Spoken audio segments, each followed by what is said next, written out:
ഇന്ന് നല്ല ഈസി ആയിട്ട് എന്നാൽ നല്ല ടേസ്റ്റി ആയിട്ടുള്ള ഒരു ഗോക്കാമോളി ഉണ്ടാക്കിയാലോ? ഗോക്കാമോളി തന്നെയല്ലേ ഇതിൻ്റെ പ്രൊണൗൺസിയേഷൻ? ആവശ്യമായ സാധനങ്ങൾ ഇതൊക്കെയാണ്. വളരെ സിമ്പിളായിട്ട് ഉണ്ടാക്കാൻ പറ്റിയ ഒരു ഐറ്റമാണ്.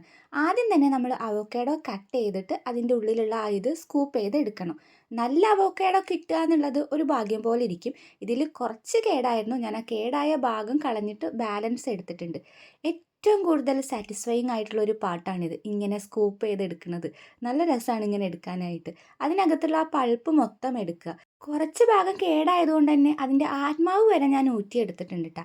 ഇനി ഇത് നന്നായിട്ട് സ്മാഷ് ചെയ്ത് കൊടുത്ത് ഉടച്ച് നല്ല സെറ്റാക്കി എടുക്കണം. അത്യാവശ്യം പഴുത്ത തന്നെ കിട്ടിയിട്ടുണ്ട്. ഈ അവോക്കാഡോ വാങ്ങിക്കുമ്പോൾ നല്ല രീതിക്ക് ശ്രദ്ധിക്കണം. കാരണം പഴുക്കാത്തത് വാങ്ങിച്ചു കൊണ്ടുവന്ന് വെച്ച് പഴുപ്പിച്ച് കഴിഞ്ഞാൽ മിക്കതും അത് കേടായി പോവാറാണ് പതിവ്. അപ്പോൾ കടയിൽ നിന്ന് വാങ്ങിക്കുമ്പോൾ തന്നെ അത്യാവശ്യം പഴുത്തതാണോ എന്ന് നോക്കിയതിന് ശേഷം വാങ്ങിക്കുക.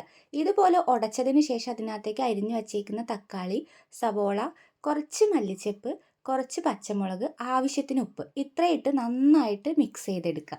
അതിനി നമ്മൾ നേരെ ബ്രെഡിലേക്ക് വെച്ച് കൊടുക്കുക. ബ്രെഡൊന്ന് ചൂടാക്കിയതിന് ശേഷം വെച്ച് കൊടുക്കുക. ഞാനിവിടെ ചൂടാക്കിയിട്ടില്ല, നേരിട്ട് അങ്ങ് വെച്ച് കൊടുക്കുകയാണ്. ഇനി ഒന്ന് കഴിച്ചു നോക്കുക. അടിപൊളി ടേസ്റ്റാണ് കേട്ടോ. എങ്ങനെയാണ് ഇത്രയും സിമ്പിളായിട്ടുള്ളൊരു റെസിപ്പി ഇത്രയും ടേസ്റ്റ് തരുന്നതെന്നാണ് എനിക്കറിയാത്തത്. അതുപോലെ തന്നെ നല്ല ഹെൽത്തിയുമാണ്. അവോക്കാഡോ നല്ല ഹെൽത്തി ആയിട്ടുള്ള സാധനമാണ്. അപ്പോൾ ആരെങ്കിലും വാങ്ങിച്ചിട്ടൊക്കെ ഉണ്ടെങ്കിൽ ഒന്ന് ട്രൈ ചെയ്ത് നോക്കൂ കേട്ടോ.